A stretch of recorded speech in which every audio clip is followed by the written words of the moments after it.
Third time's a charm. YouTube, hello. YouTube missed the first 20 seconds of the filter in. Man, it was so good. Oh my God, They would have loved it. That joke Started Mike over. told. Oh, it was so good. One of his best. Yeah, what a story. I can't believe that's what happened when you were coaching that game, Mike.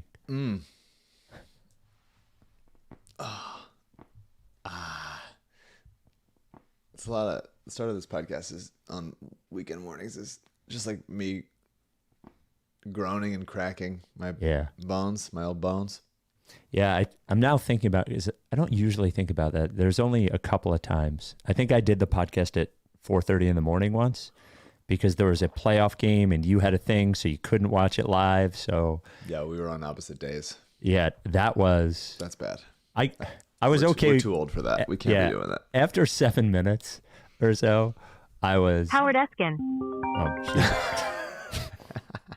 That is funny. That's filter an all-timer. Hold on. Let me put on Do Not Disturb. Let me text him. Let him know I'm recording.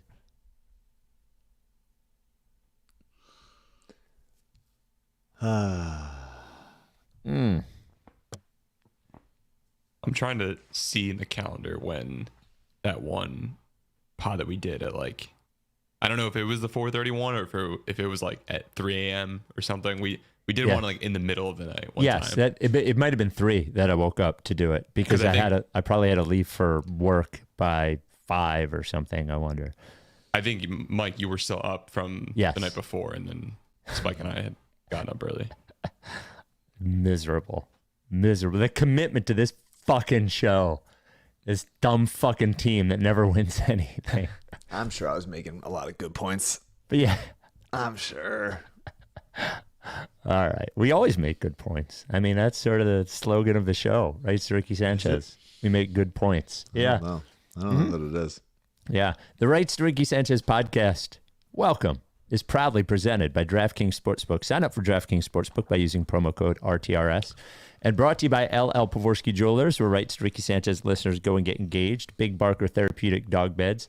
Get yours at bigbarker.com/Ricky. MortgageCS. Become a MortgageCS Ricky VIP at mortgagecs.com/Ricky. And our friends at Knecht Skateboarding get 9.1% off your first order with promo code Dave Silver. On the show today, Paul George plays for the motherfucking Sixers. Happened for the first time last night. We will discuss that. Gilbert Arenas is a mic guy, shocker, and an all-time legendary meltdown on NBATV that we have to talk about. It is not Sixers related, but it is hosts taking shots at each other related, and it is a doozy. We are $900 away from hitting our goal for Bark in the Park to raise money for Providence Animal Center to help out homeless animals that do not have a home. That's why they're homeless. And the people who dedicate their lives to helping those animals. So Bark in the Park is October 26th at Rose Tree Park. Supports Providence Animal Center. We do a team every year. Thank you to MortgageCS, DraftKings, and LL Pavorsky for being supporters of the team. Everybody who joins the team, you raise $100, you get a team t-shirt. But the big headline, we want to raise 20 grand this year, but we only need to get to 13.5 because a Ricky listener has committed to matching up to $6,500, and we're $900 away from $13,500, which will get us to $20,000. So if you're listening right now and you can donate anything, $50, $20, $100, all $900 to get us there, it would be great. I appreciate everyone who has supported the cause so far. And it'll be a great event. I can't wait to see everyone as they pick up their t-shirts. I'm the t-shirt pickup guy at Bark in the Park on the 26th. Still tickets remain for Carl Landry Record Club Live Pod 2 about Lincoln Park, and it starts with Jason Lipshitz's new book. It's at Underground Arts, November 20th. AU will be there. I will be there. Mutlu will be there. We'll do the live pod. You get a book. We'll listen to some new metal. There's a $10 ticket that is just GA. You just come watch the pod, and there's a $29.08 ticket, which will get you the book as well. Just get the one with the book, because if you have to buy the book there, it's going to be $30. So now you spend $29 and you get your ticket. Way better deal. Knecht Skateboarding. We love Kinetic skateboarding. Hold on. I was just looking at these new Nikes that Kinetic has today. The Nike SB City of Cinema Dunk Low, which you can see on their social media account right now. It's one of those sneakers that will, every once in a while you get those sneakers that you can like sort of dress up with a little bit, like maybe the smart casual sneaker. Boy, this is a cool one. I like that one. And I've only seen it at Kinetic. You can get it at Kinetic right now. And I was also looking at this New Balance. They have the New Balance Numeric X Chocolate 480 High. Also fucking sweet. The great thing about Kinetic, shopping at Kinetic, is you will find shoes here, you will find clothes here that you're not going to find anywhere else. Nike, Vans, New Balance, all that stuff. Go to kineticskateboarding.com. Also follow them on Instagram and Twitter. But go to kineticskateboarding.com and use code DAVESILVER for 9.1% off your first order. Without any further ado, Amos and the chef.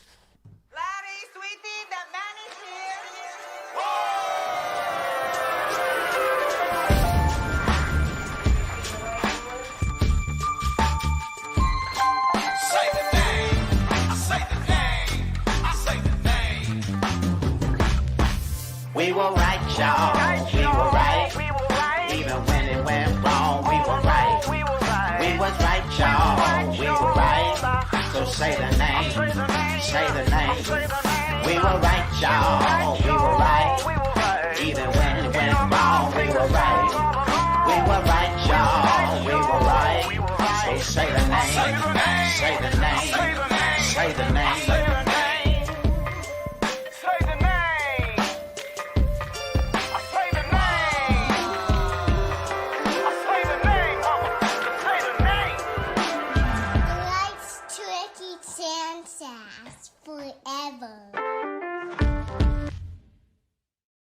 Welcome to the Rights to Ricky Sanchez podcast. I'm Spike Eskin, along with a guy who's too old for this, too old for that. He's too old for all of it.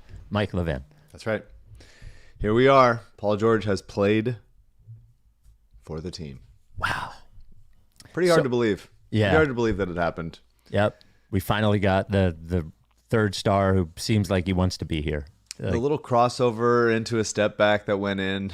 It's like, yes, you really go through your mind of like, who are the 6'4" to 6'9" players over the last 11 years, the entire run of this podcast, and you just sort of like go through all of them, and you're like, James Ennis, Jakar, George Hill. There's just like, it just over and over again. You're just hitting, and you're just like, what? None of them would be able to even hit rim on this play. Yep. And we talked ourselves into every single one of those guys. Of course. That's rightfully so. I've said a few times because I don't think people who listen to this will be particularly surprised. Maybe some people will, but the IP listener who's not quite as dialed into this every waking Sixers moment, that people will be generally surprised about how good Paul George is, because he's more of a concept that you see maybe once or twice a year at this point, aside from somebody who is a real actual basketball player that you watch. Yeah. He's fucking so good. And he shoots so willingly and so quickly and so well that the person in that spot, we have been, no offense, Tobias, we have been tortured by somebody who just fucking stands there with the ball instead of shooting it. Yeah. And Paul George, dude, he just fucking shoots it and it goes in. It's fucking wild. Yeah. It's, even if he did nothing else, his shooting he's such a good shooter. Yeah. And so he does it so quickly, and he does it, he'll pull up, he'll do it off the catch, he'll do it off the dribble, he'll do step backs. It's like, he's so good. He's so good. Josh Richardson, Matisse. Oh, yeah. Jonathan Simmons. Yep. It's Wilson Chandler. Oh, Wilson Chandler and his corpse, the corpse of Wilson Chandler. Oh my God! The most likely guy that could make that shot that we've had in those years is Korkmaz. He would make that and then miss 19 straight wide open ones, but that is the one he would be able to do. And the other thing is, and this is, I think, more of a testament. And look, it's Justin Anderson. It's the first preseason game, so I'm gonna temper my excitement a little bit. But the other thing that I think people will be surprised to see is you hear 34 in your head, and you have this image of somebody who is physically cooked. Yeah, you. But by the way, we joke sometimes about a listener who started listening when they're 13 and now they graduated college. One of the things that does it for me is your age. Because when we started, you were but a recent college graduate. Yeah, and now you're in your fucking mid 30s. You're washed 23. now, man. Yeah, I'm washed as hell. But Paul George, if you have 34 in your head for a basketball player, you're like, he's an old guy, but he just looks like physically capable and can jump. He did a 360 dunk in the fucking warm-ups. I don't know, man. It was a joy. And then watching him and Maxey fucking cook together. Yeah. And Paul George's a pretty good passer. Made a couple of good passes too. Absolutely. Never even paid attention to that too. He's a full basketball player. He is like the most 5-tool player, to use like a baseball term that they would use for just like Tom Brown. A center field easy. Okay. Just like Nick Williams. It's too early to say those things to me. Just like Nick in the morning. Okay. It's fucked up. Sorry. But like a center fielder or a shortstop that you would be like, yeah, you can just do everything on the field. Uh-huh. And that's what Paul George is. He can protect the rim a little bit. He can guard on the perimeter. He can rebound. He can pass. He can shoot. He can get out in transition. He can play half court. He can hit the mid range. Like he can get to the hoop. He can get fouled. Like he's just the most modern wing that the Sixers have ever had. And he's incredibly capable across the board. And it's hard to shake the feeling that something bad will happen. Yeah. because yeah. because it's like, well, look at what we're saying. I mean, him taking 8 threes in the first half. Yeah. What's going on? It took Tobias comparison. It took Tobias 3 games to take 8 threes. You can't 3 games. 3 games. And this guy took 8 threes in a fucking half. And he'll fucking do it again. I didn't see any Tobias Detroit highlights, but he was hitting. Yeah, somebody tweeted at me, Tobias Harris, 20 points plus 15 in the first half. We made a mistake. I fucking bet Daryl would get him at the deadline too. I bet that dumbass would get him at the deadline. Fucking dummy. Daryl. Got his cell phone in one hand, his ping pong paddle in the other Hands one. to yourself. No, I love Daryl. He's not going to trade for him. If he was expiring, if it was a 1-year deal, he might. But he fucking, come on. Can't do it. Anybody else? But it's watching Maxey and PG together and seeing how much space they have even prior to Joel playing. Yeah. That's good shit.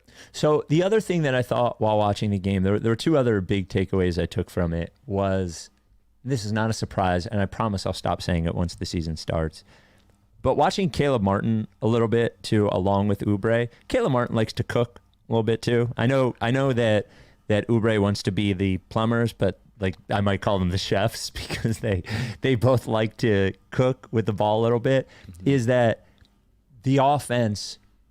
I appreciate what both of those players will bring, and they will bring a defensive toughness. They will go to the rim. They will be willing to shoot, but I think the offense will be far more dynamic, replacing one of those guys with Eric Gordon. I just think the shooting and it was watching for me. It was watching Maxey and Paul George at the same time and imagining Embiid there, and then imagining 2 guys that are good enough offensive players, right? And do have skill sets, but aren't particularly great shooters and don't make particularly quick decisions. And I just think that offensively, if you replace one of those guys with somebody who does do those things, who shoots quickly, shoots from far away, makes quicker decisions in Eric Gordon, I think the offense will be... I think you can play plenty of regular season games with the starting 5 that we have without an issue. But I think if we're going to see the peak of what this team can be offensively, it's with a guy like Gordon in there rather than a guy like Oubre, if Martin's also in the starting lineup. Yeah, I mean, I've always seen the rationale in that. I think it's totally possible. I think because of Caleb just signing this contract and Oubre coming back here, I bet they get at least a month or 2. Yeah, I was going to say 20 games. Of them trying it. Yep. And maybe needing like an injury for Eric Yeah. Gordon to come in. I could see Eric Gordon being the guy who starts and only plays like 19 minutes a lot of games. The sort of like nominal starter to get everybody settled. And then if somebody else is hot, going to your best guys there. Because Eric Gordon's not going to be one of the 5 best players on the team. No, but but he is did gonna play fit. almost 30 minutes a game last year. Yeah, So, for sure. Yeah. No, I've always been in agreement that Eric Gordon's deep shooting and sturdiness defensively and still can attack a little bit, but yeah, I sort of like the spectrum of the plumbers to chefs sort of Plumbers on defense, chefs line on there. offense. Well, I Yeah. just feel like when we can use that to be like, okay, they're fully plumbing, they're in the pipes, they're under your sink. Yeah. And then some games it's like they're really getting to the kitchen. They haven't washed their hands.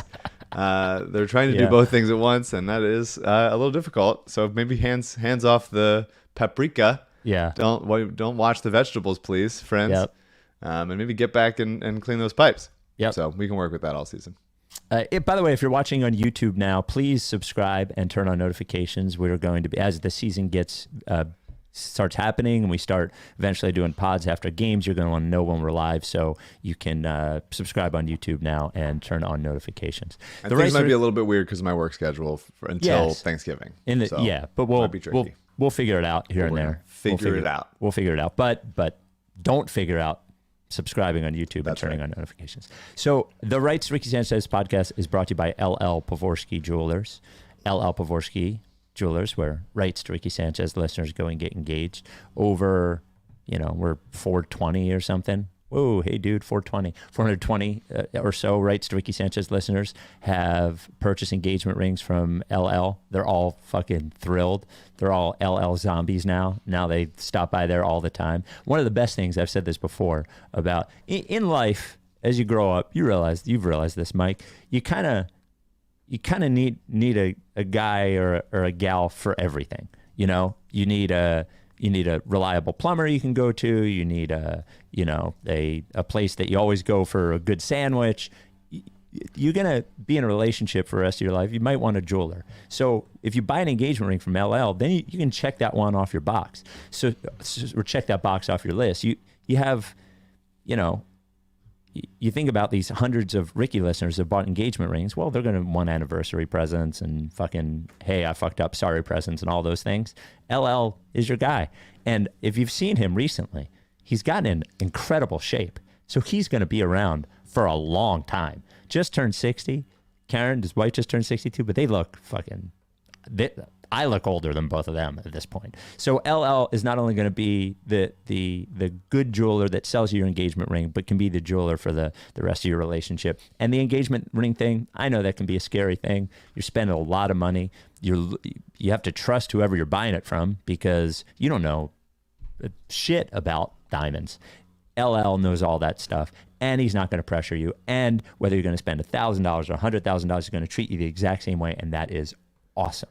He is so intent on treating you the right way that he wants you to make an appointment, and that's not to make this inconvenient. That's actually to make it convenient. That way you can talk before you go in there or before you even do it on Zoom or whatever, and he can know what you're looking for, and he can have everything ready for you and give you his undivided attention. If that is the case and you want to purchase an engagement ring from LL, 215-627-2252 is the phone number. Lee@llpavorsky.com is his email address. You can tweet at him at @llpavorsky. As I mentioned, he is a sponsor of our run team for Bark in the Park for Providence Animal Center. Also helps us support our other charity, Mama T's Community Fridge. LL Pavorsky Jewelers. Chef in the streets, plumber in the streets. So the other thing that struck me from the game is, and I'm not going to harp on this. Once the season starts, I don't think it matters. We should have taken Dalton Knecht over fucking Jared McCain. He's better. He's just better. I've made the argument 100 times. Well, this guy has more upside, blah, blah, blah, blah, blah. Knecht's just going to be better right away. He may be better in the future.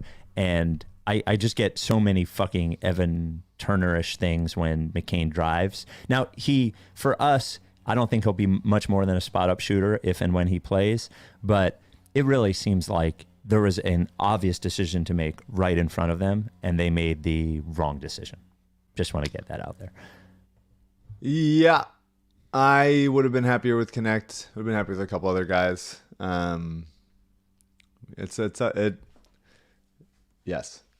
Yes. I think that Knecht being as old as he was, there's not really precedent for that age of a player becoming a useful NBA player coming out after that, at his age. And the upside of a guy like Knecht at age 19 was playing like Division II college basketball. Yeah. And so McCain is certainly better than Knecht was then. Yeah. But Knecht's big. He shoots. Yeah. He can shoot off movement. He's not going to be a good defensive player ever, but he shoots off movement and also he can like attack a closeout and dunk. And there's going to be a role in the NBA for a guy that can do that at a high level. And I struggled to see when McCain gets there. Yeah. Even though he is a good shooter, he is just so overmatched doing everything else. I think the road to him becoming Seth Curry is going to be like you have every single like step he takes on the court has to be so correct because he's just playing at such a athleticism and speed disadvantage. But yeah, I'm not saying I like loved Knecht out of the draft. I mean, there's a reason why he fell. I think he would be a solid player. I think he will be useful for the Lakers if they aren't forced to take Bronny over him, play Bronny over him. But yeah, it was a little bit of like it felt like an overthink at the a little time. bit of an overthink, a little bit of a let's just take the guy with the most upside. Yeah. And I can see how they get there with McCain. It's half overthink, half underthink because I think they're like, okay, what is the most likely path for a diamond in the rough out of the draft? And it's a younger player, freshman, who falls out of the lottery and is performing at a high level on a high level college team. And he was the best player on that Duke team. He has the pedigree. He has an elite skill. Like all those things lined up for him. And it's like, and we can get him at 16 or 15, whichever one it was, in a weak draft class. And there's precedent for that guy, similar to Maxey, by the way. Mm-hmm. Like, yep. As far as if you look at those things on paper, just being good enough because they've proved it at levels at that age, just being good enough and finding a way. And maybe they are right, but I think eye test wise, I don't disagree with. I mean, obviously the kind of player is so different, but of course. The Evan Turner comparison of like the things that he could get away with in college, he cannot get away with at the pros. So because of the speed and strength of the opponents. Because of the speed and size disadvantage, Yep. athleticism disadvantage. So yeah, I mean, look, it's not the worst thing in the world to go, okay, we're going to take the younger guy and see if he can develop, or if they thought, okay, we're going to take a player that we think can raise their value, their trade value pretty right away. I think Knecht is more likely to do that because he will be able to more quickly improve or perform on an NBA court. The thing that's weird to me is that there are really a lot of leaks about how good McCain looks in camp and in practice. I feel like that's strategic. And it's bizarre to be strategic. Like they've never done that before. Yeah. You know, it's odd. It's odd to me to watch the team be strategic. Yes, I don't mind it, and I'm sure he does look pretty good. If he looked like total shit, I'm sure they wouldn't be doing it. And he does seem like a kid who works hard as hell, and it is a truly great shooter. If he was 6'6", then there'd be a different story. But he's just a little small, a little unathletic, not that great with the ball in his hands, and he's just gonna have to find a way to to find a way, really. And maybe he will. And maybe he will. I'm really not so anti because the shot is so good and the work ethic is there and he plays with a relentlessness that I like, at a scrappy, like chip on his shoulder type of way. But I would have just been fine if they were like, hey, we are a championship level team. Dalton Knecht is like closer to his prime, is physically able to hang on an NBA court.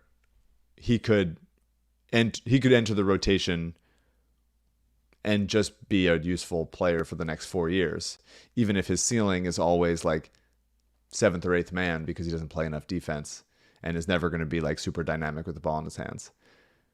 He's at least going to be able to get a shot off. That's sort of how I feel. But can't bang him too much for it.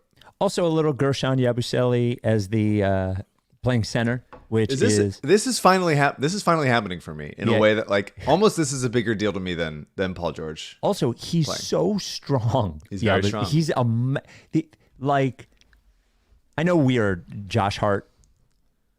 What's the word I'm looking for? Like Piners. Well, yeah, just after what happened, you just look at Josh Hart and you're like, oh my God, I can't let that fucking happen again. Gershon Yabusele is much stronger than Josh Hart. Josh Hart's a fucking animal, but Gershon Yabusele is a big motherfucker. So I'm sorry, didn't mean to interrupt you, but go ahead. No, I mean, it's just, he is huge. He is physical. He took all the shots last night he took for threes, 1 for 3. I think that just having him be a look that can go Embiid's out or Drummond's out. Or by the way, like, yeah, I've been assuming it's the, hey, Embiid's not playing. How can we survive those non-Drummond minutes? Yep. But there's a chance in the playoffs that Drummond gets played off the floor. Yes, it's happened before, and by the way. It's happened before. Yeah. That obviously hasn't happened here because they traded him midway through that season. But I think it is good to have a backup plan that you actually can go to and not just a fake backup plan.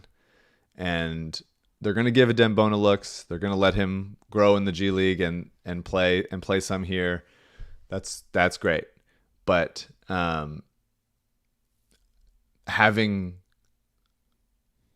Gershon be able to body bigger centers and also step out and hit threes and just run the floor and not be plotting it's exciting to think of that as a possibility of a different sort of quiver in Nick Nurse's arrow bag. What is it? Where do you put the quivers? In an arrow bag. I think that's the official the bag name of arrows. It just feels like something fucking CJ would know. What's it called, CJ? A little, he's fucking doing archery and some shit while he doesn't know. Hiking. An arrow in the quiver. The quiver, right? The quiver is the thing. The arrow. So it's not the quiver. He's not having another quiver. The quiver is the bag that you count in your head. So that's right. So that's what it was. That's why I couldn't think of the other name because I already had the name. Yeah. And I used it incorrectly. Yeah. But I'm excited. I really like having options. I really like having options in a playoffs when you go like, what is the like smallest advantage we can have? And it felt like in last season's playoffs against the Knicks, Nick was unwilling to go to Ricky Council as we just need an athlete to be able to hang with some of these Knicks guys that are running us off the floor, like getting to every loose ball, that kind of thing. And I hope he regrets that a little bit. I would like to have just different speeds. You can go, okay, this guy works in this one. Okay, this guy works in this playoff series. This guy's hot. We're going to go to him. Like having guys you can cycle through, I believe will be helpful. And I think Gershon as a potential 5 and obviously also a 4 playing alongside Embiid would be really good. Gershon with Drummond, probably not great as a 4-5, but with Embiid and his ability to stretch the floor, I think that would be for real. By the way, Gershon with Drummond for spurts in the regular season might be annoying for the other team. Totally. On a certain level, we could be the team that gets the tough rebounds. Would be shocking if that happened, but yeah. And then and by the way, yeah, last thing, yeah, preseason, yeah, I can't believe Reggie Jackson is on this team. Not for any reason other than like it feels weird. Like it just, why is he there? Yeah. We got all the other guys, and it's like, it's a little bit like when you're when you're writing for a TV show and you have all these characters, and usually like the characters are on the board, and you're like, okay, we got to service all of these main characters. This is our main cast. And then you're like, okay, we have a story for him, we have a story for her. They got this story, whatever. And then you're like, fuck, Reggie Jackson needs a story? We forgot. Or the table reads tomorrow, we got to give Reggie Jackson as like a runner? Shit. Well, it feels so like tacked on. Yes. When I saw it, when I was watching last night, what an annoying watch, by the way, with the fucking feed kept going in and out. But when he popped up on the court, I was like, 0-0. Who's 0-0? I was like, Reggie Jack. Oh, right, he is on the Sixers. It is, insane. Yeah, it's stunning. The feed going out, it really does feel like preseason NBA basketball suddenly becomes like it's 1972. Yes. It's 1972, and you might not see it. We don't know. It is crazy. It is crazy how bad it is. Like always is. Yeah. Now like, this barely see it. It's remarkable. It's like we want to see the game, and the broadcasters are like, fuck, shit. Well, this one particularly bad because what normally happens with preseason games is that the only one of the road team will not travel. The road broadcast team won't travel. So we would get on our local, channel, we would get whatever the home team is. So but the problem is that this game was played in Iowa, so neither broadcast team traveled. So you just get the arena team, the arena feed on, and you need league pass to see it. And I just somehow, some way, they play basketball games in Iowa though. There's college basketball all the time. Yeah, happening. Yeah. So, but. Whatever. The other thing that happened was actually, we'll get to the Embiid thing. Just real quick, Fly the Process. We did announce Fly the Process is open for reservations this year. We're going to Atlanta to dunk away the demons. Of course, against the Hawks is where Ben Simmons passed up the dunk. The Sixers, Mike has determined, need to attempt 8 dunks. 8 dunks in this game on March 23rd in Atlanta, and that will get rid of the bad juju that Ben Simmons caused by not dunking that fucking ball. We're going with fans of Philly. We fly out Friday morning, return on Monday, stay at an awesome hotel, the Omni Atlanta Hotel Centennial Park, which is right next to State Farm Arena. We'll have a party on Saturday night, I'm sure. When you get your ticket, it comes with a pregame party where all your food and drink is covered. Excuse me. Your hotel, as I mentioned, your travel, if you need it, you get the t-shirt with the awesome art on it. It'll be a good time. We'll have a post-game thing. It's usually on the court. I don't know if it's going to be on the court yet, but it's awesome. Fans of Philly takes care of everything. So go to rightstoRickySanchez.com/fly. That is rightstoRickySanchez.com/fly. You put down your deposit, you reserve your spot. There are non-flight packages that you can buy, so that's there too. Also, if you live in Atlanta already, Joe will usually sell you just a pregame party and game ticket. So if you need a special package, just send an email to joe@fansofphilly.com. Also, if you're traveling from somewhere other than Philly, we always have a ton of people who travel from somewhere other than Philly. So, dunk attempts. 8 dunk attempts. That's a lot. Dunk attempts. That's a lot, CJ, is there a way to look up the most amount of dunk attempts that the Sixers had last season? Is that possible? 8 dunk attempts needs to happen. Well, you can miss. They can go 1 of 8 on dunks.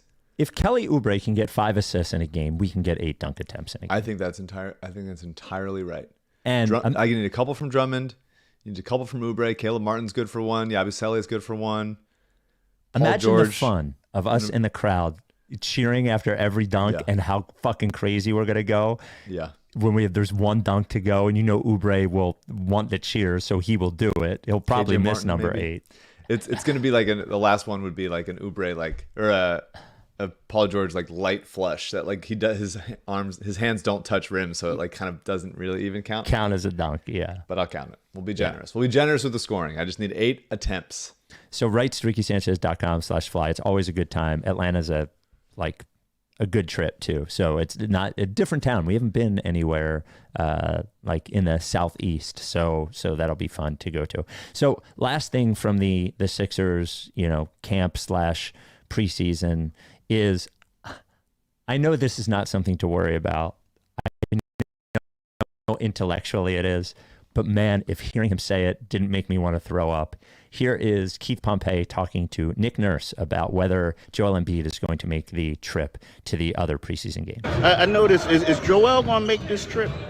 Well, he's not here. He's at a scheduled assessment of his knee. Okay. That was always on the schedule, and we're still waiting for what's next. Okay. Yep. Okay. All right.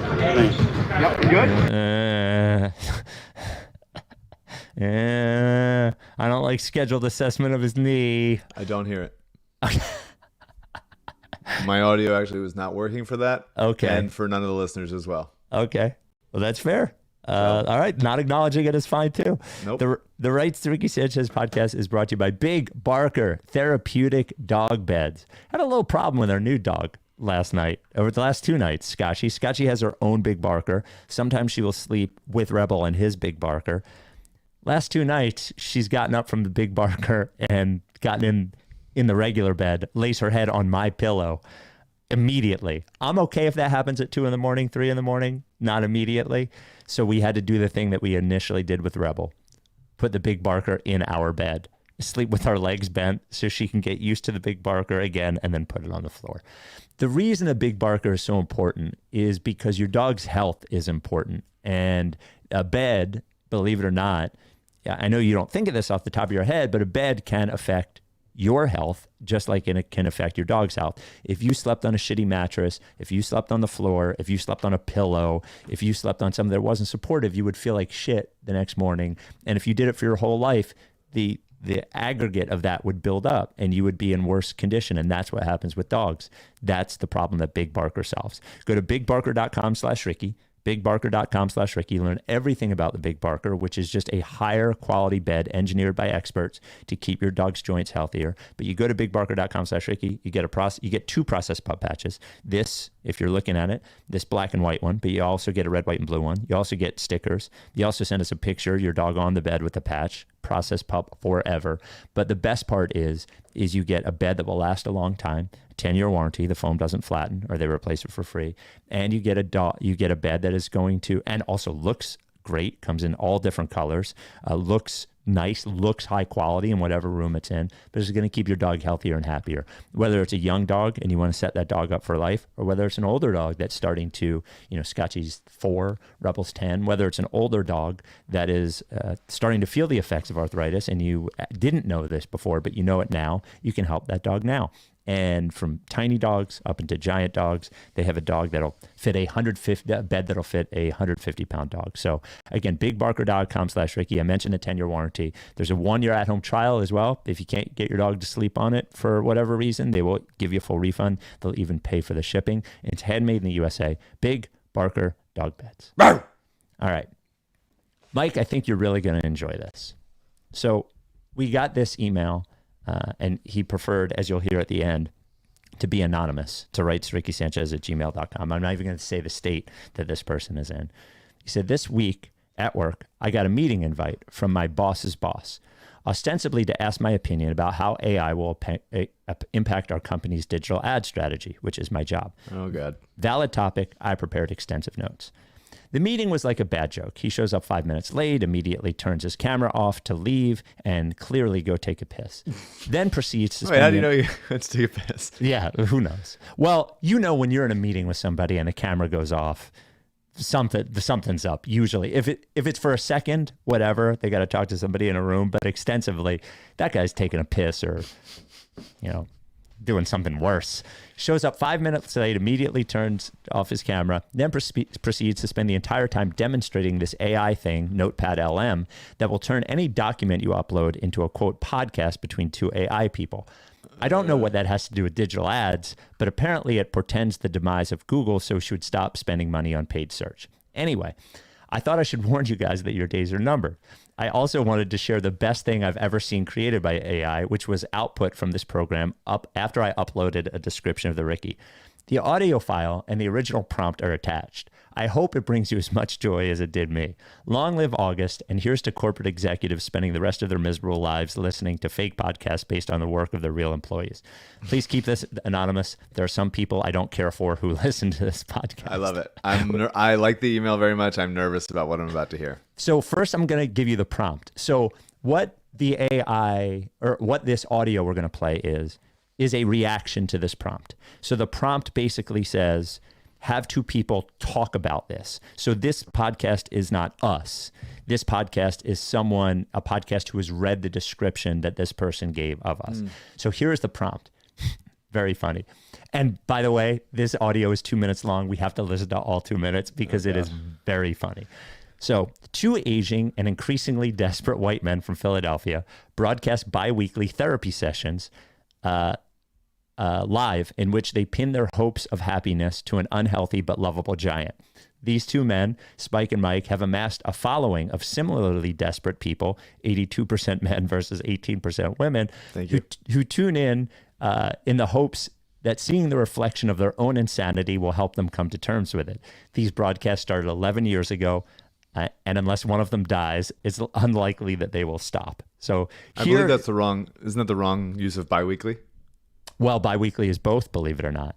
Oh, it can be either. Yeah, what a bad word then. Yeah, it's like bi-monthly is either every other month or twice a month. It is maddening, but it means both. That's an insane. Yes. Insane so I spent a day, my brain breaking over that. But here is the audio podcast that it generated. So we're diving into a podcast today, and honestly, it's like nothing I've ever seen before. Oh. Yeah, so get this. Two guys, Spike and Mike's, the names they go by, decide to broadcast their therapy sessions. Wow. Okay, that's pretty out there. Right, but it gets even weirder. Apparently, a lot of their talk revolves around pinning their hopes on this, well, they call it an unhealthy but lovable giant.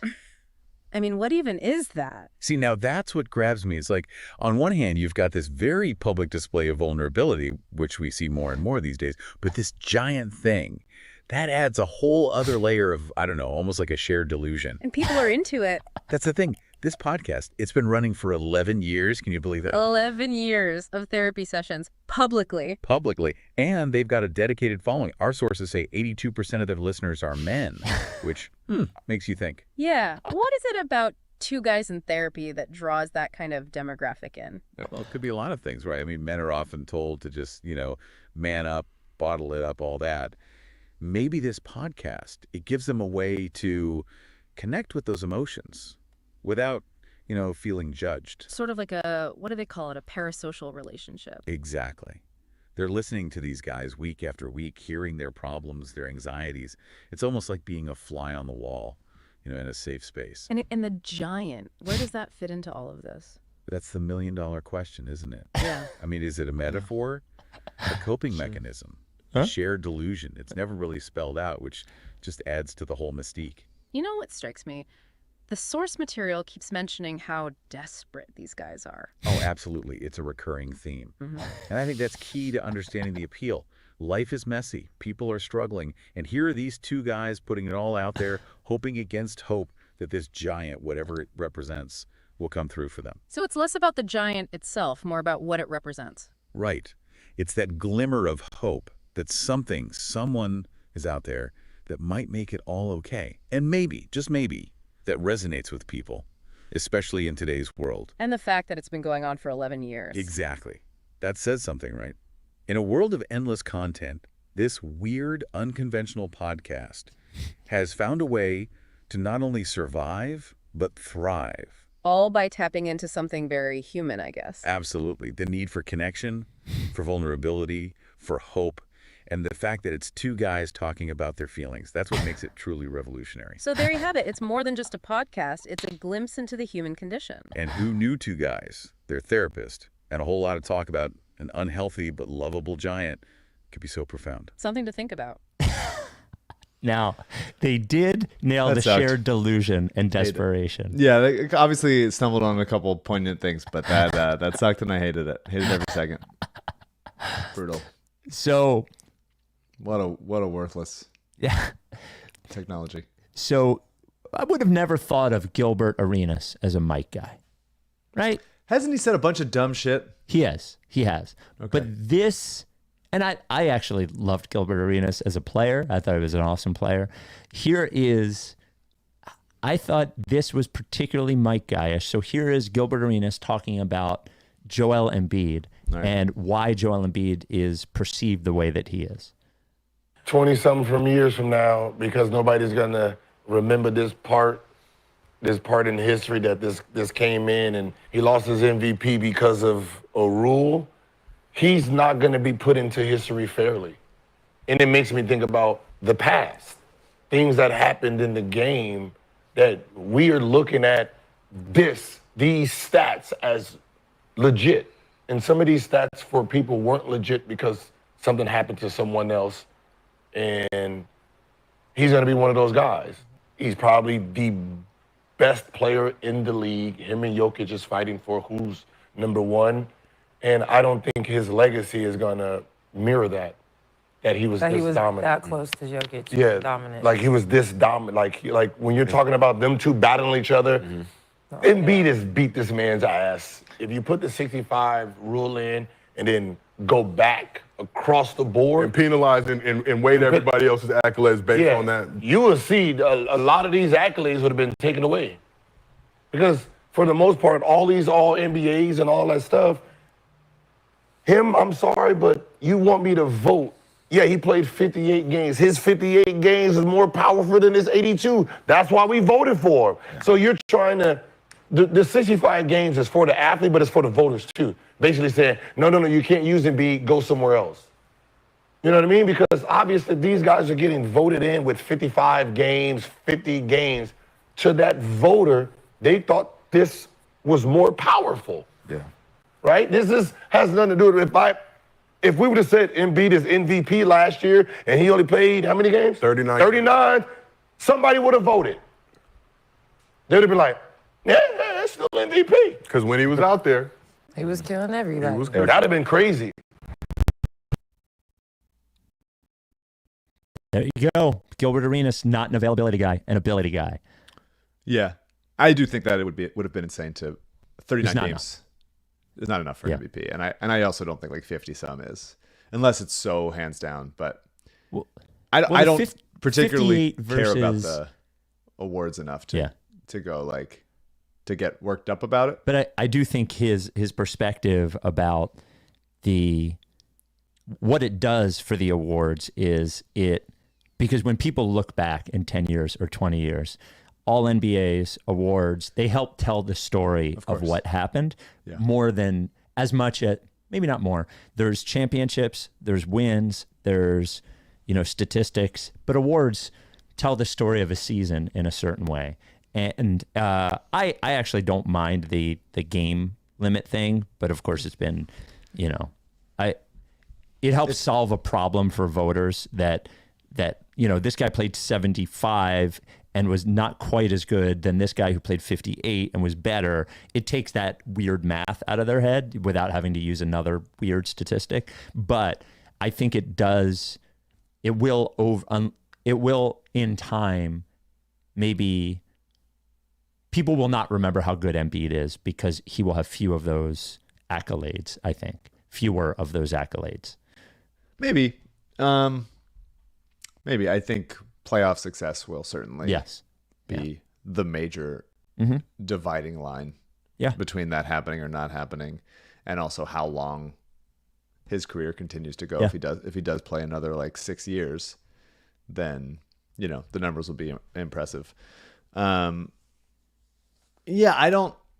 With awards, to me, it's like it feels odd to go. Well, you have to pick you have to take the question out of voters' hands of did they play enough games for it, because it's too nebulous and people will be using different rubrics of deciding between what is enough and what is not enough, and we should take that out of their hands. But it's like you don't take other stuff out of their hands. Like, well, it feels like so many MVP candidates are not considering defense. Yes. Yeah. I think it's almost like a speed limit in that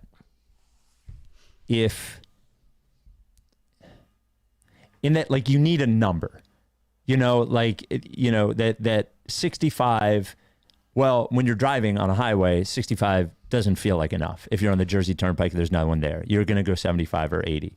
But without that number, I guess it's harder to have the context around it, which is, Sure. That's all. I guess it's less dangerous if someone votes. Yes, but you know what I'm saying. No, I hear you. I understand having a number, but like, I think people just allowing voters to make that decision themselves and go, okay, like for Cy Young this year, it's probably going to be Chris Sale. Yep. Wheeler pitched more innings.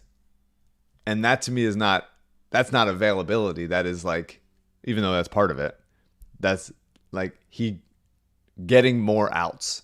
Yes. In games played is not equivalent to like, as a basketball player, is not equivalent to like outs recorded as a pitcher. So I think it should be factored in. Yeah. And I think it should be factored into the MVP discussion. If Jokic plays 78 games and Embiid plays 57 and they're about the same, then Jokic should like win that for sure. Yeah. The Rights to Ricky Sanchez podcast brought to you by MortgageCS. Again, as I was saying with the jeweler thing, need somebody you can go to for big life things without thinking about it. There is not a bigger purchase that you're going to make in your life unless you're a super rich motherfucker than a house. And getting the loan for that house, which is what a mortgage is, you need a good partner there. MortgageCS is the best partner. They're the best partner because they're always going to be available for you. They're the best partner because they're independent, which means that you can trust what they're saying. And independent in terms of mortgage brokers means that some mortgage brokers, when they go to the banks, which are the lenders, so this is a broker, not a lender, they have deals with certain banks that they try to push you one way. So the fact that MortgageCS is independent, they know that they're only going to push you in the way that is best for you, because that ends up being what's best for them. They're not getting kickbacks from the lender. So go to mortgagecs.com/Ricky. You can learn more than what I'm telling you. You can see how they approach the business, which is different than other mortgage brokers. So what I would tell you is start with MortgageCS. You're going to purchase a house, get their advice first. I can guarantee you, if you talk to them first, then you're not going to go anywhere else. But I would say do that. If you haven't started with them, though, get a second opinion early on. Nothing prevents you from getting a second opinion. Even if you're already pre-approved from somebody else, doesn't matter. Talk with MortgageCS. You're going to see the difference. Maybe you end up going with the first place. That's fine.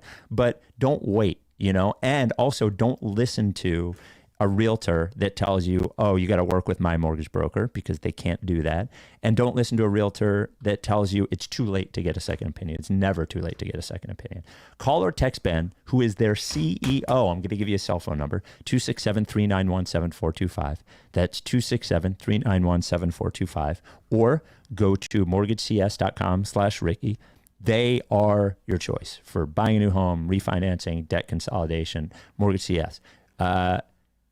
And if you don't believe me, just Google it. You can see the hundreds of 5-star reviews. This advertisement is not a commitment to lend or extend credit. MortgageCS is an equal housing opportunity mortgage broker. All loans are subject to credit approval. Certain restrictions may apply. Company and NMLS 1464766. Visit mortgagecs.com/Ricky for more information. Sorry about my voice.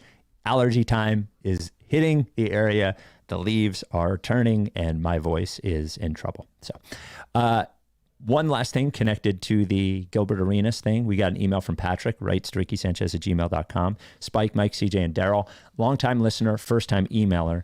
Isn't it the Danny Green retirement news, or any NBA vet retiring or signing overseas, that the best of evidence that the best ability is not in fact availability?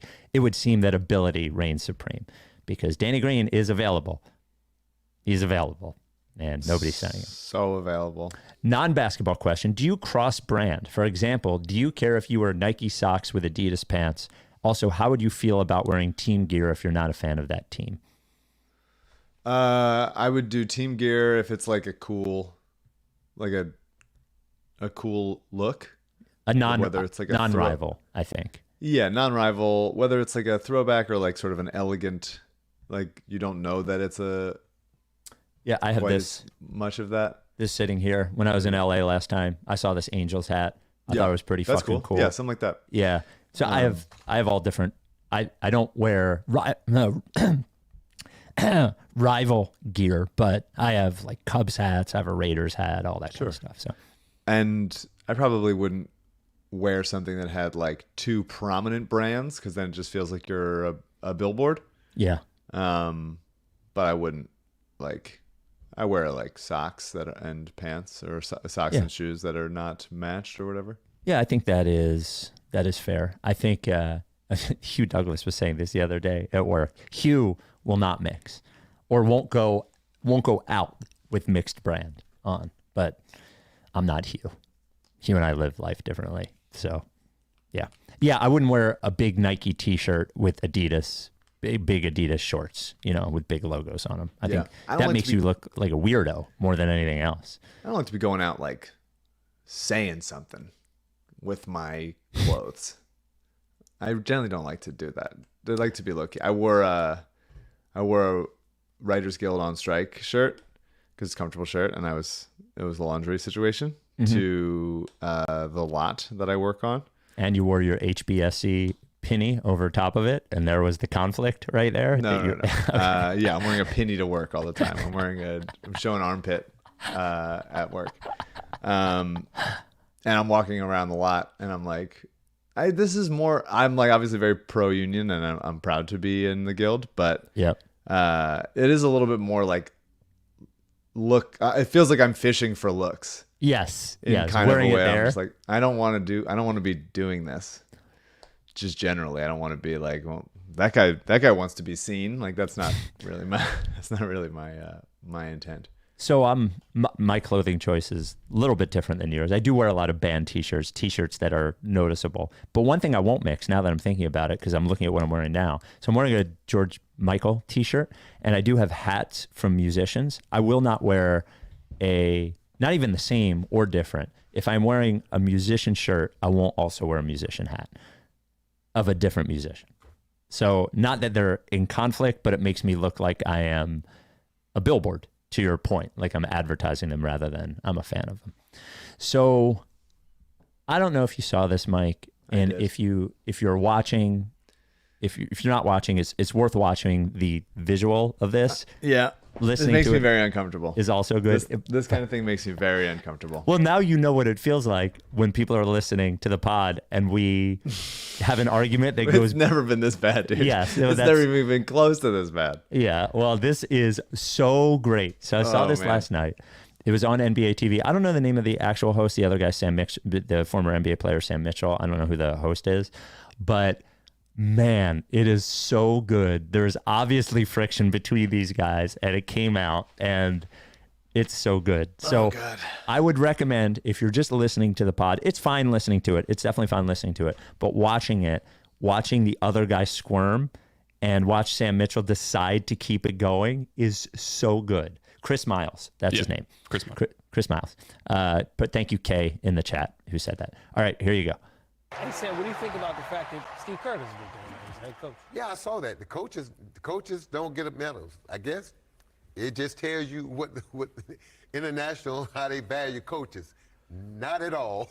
I'm surprised. How the coaches don't get a gold medal? I'm surprised coaches get a paycheck for this show. I think like maybe you should do this pro bono, my friend. Last time I looked at my check, it's pretty close. So hey, I'm taking donations. Why don't you come up off some of that money you got since you're over there bragging about it? I'm not bragging about it. Well, I mean, yeah. Oh, I'm sorry. Did you rent your beach house out down in Florida during the hurricane? Or do I need to go on? How about your townhouse over in Buckhead? Hey, what's going on here, Sam? You want to call me out? I mean, come on. You screaming broke and hungry. Let's just see it. I know what you have and where you live, young fella, so you need to stop. I think we have snitches on the show today. No, we don't have snitches. We have Sam truth tellers. Mitchell. We have truth tellers, so you're the one who crying poor and destitute up here when do I need to keep going on further, more and more? Or do you want me to stop right now? Go to this game between That's the what I Sacramento thought you should do. Kings I done and told the you, young Golden fella, State Warriors. you're going to stop messing with me on national TV. I done told you about that. Hey, do I need to give out the address? Because you're not at home right now. Look at this. A game in Seattle, Yes. I missed that place. They should still have an NBA team. That- I so love Seattle. That's won the that. They best stay on NBA. that. There's obviously There's another video. Yeah, so in this video, CJ's we're about not to giving play. the guy's address on this video, are we, CJ? He does say the address in the video. Well, it's already out. But it's already Okay, it's out. not us Okay, doing so it. I didn't see this until now. So go ahead, CJ. Warriors rich in history of championships and now an Olympic gold medal. 68 North Point Drive, Sandestin, Florida, huh? You had the pool put in yet? I think that's your house. No, that's your house, Prince. Oh, that's your rental property house. On the There we beach. go. All right, Warriors. Boy, this game Kings. can't tip fast enough We'll for be you. back at halftime and after the game as well. That is so fucking good. It could So- have stopped. Well, I'm basically doing this for free, according to my paycheck, is a normal I don't get paid very much But like, comment. let's go before that. Chris Miles, who I don't know, obviously. I don't know these guys. I mean, I know who they are, but I don't have a relationship. He was making a light joke. I don't know what preceded all of it. So there was obviously bitterness where it came up quickly. He was making a light joke. Hey, coaches are coaching in the Olympics, not for gold medals. So I'm applying that to this show and saying maybe coaches, Sam Mitchell was a coach, should do this show for not a paycheck. It's not a great joke, but it is a light thing. He felt incredibly attacked by that. Yes. And just laser beamed, would not let it go. And I feel bad for Chris Miles, dude. He's just trying to like do his job and get up. What do you think happens out of this? Do you think there's a suspension, or is it funny enough that they're like, oh, he's going to get fired for giving his, well, the first part of it, I don't think he'd get fired for. I think he'd get a, what the fuck are you doing here, man? Sort of conversation. But you can't give the guy's fucking address out on TV. That is a little unforgivable, isn't it? Pretty funny. I wonder if the Inside the NBA guys did something more like that. Maybe not as far as address, but like then it would be seen as funny and intentionally funny. But yeah, there was hostility there for sure. So Kay says in the chat, to be fair, Mitchell said he had already warned Miles previously, but so I don't know what's going on behind the scenes, but you can't give the guys fucking address out on TV. But I love awkward, squirm-worthy, I hate it. cringy, I hate it so fucking much. content. I love it. hate that. I love it. It really makes me uncomfortable. So one email and then one voicemail, and then we'll get out of here. This email came from AJ to Rights To Ricky Sanchez at gmail.com. Dear Spike and Mike, when you announced the next Fly the Process on your last podcast, it reminded me of an unrelenting feeling of guilt I've been feeling since the last Fly the Process in LA. I attended the event with my two sons who had an absolute blast at their first ever Ricky event and got to meet both of you in person along with the super friendly Ricky community. The night before the event, my younger son, Vaughn, who is 12 years old, and by the way, somebody emailed asking if it was okay to bring a 17-year-old to Fly the Process. Absolutely. This is 100% the most family. Fly the Process is where we see significant others, kids, all that kind of stuff. So it's totally good. Anyway, the night before the event, my younger son, Vaughn, who is 12, listens to every podcast religiously, was a bit nervous about meeting you guys and wondered how to introduce himself. I told him, just relax, be yourself, and say something unique or memorable to stand out a bit. Simply put, this turned out to be terrible advice. Sure enough, in an effort to say something to Mike that would obviously get a reaction, my kid bum-rushed Mike coming out of the bathroom and said the dreaded, quote, "The best ability is availability." To Mike's credit and maturity in the moment, he smiled sheepishly, shook Vaughn's hand, and headed back to the bar. I thought that would be the end of it, and we dodged a bullet of my bad advice. On the very next Ricky, during the last minute of the Post-Fly the Process podcast, Mike singled out an encounter with Vaughn, describing it with, quote, "Fucking kid, let me get out of the bathroom. Don't be saying catchphrases I don't like. Fucking kid, it was nice."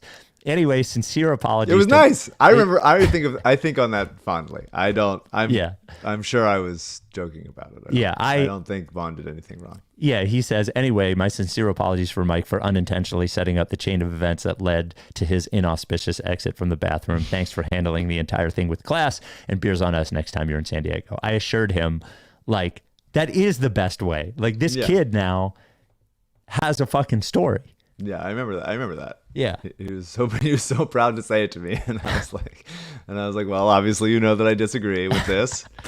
I did just pee. Fucking kid. Yeah, no, it was fun. Yeah, it was good. And voicemail. We have a lot of voicemails. I'm sorry we haven't been getting them to because we've had so much stuff to talk about. 833 Lickface. Here we go. What's up, Spike, Mike, CJ, Harold? Who do you think will be the most improved player on the Sixers this year? Obviously, Maxey was most improved player of the league last year. He obviously won't get that again. I think he'll be the most improved player on the Sixers again. He's been dunking, putting on muscle. Love the guy. Who do you think will be the most improved player just on the Sixers this year? Non-basketball question. How worried are you about the Phillies bullpen? Because holy shit. I mean, I love Matt Strom, but oh my God. Cut it. All right, Get him out of there. Yeah, pretty worried. I actually don't think it's going to work out at all for the bullpen. So again, the bullpen obviously had bad few games, but it's the lineup. It's the lineup's fault, and I blame them. Yep. You're not going to win scoring 2 runs. No. So, but most improved, it's actually hard to think of anybody besides Maxey who will be most improved. No. There's plenty.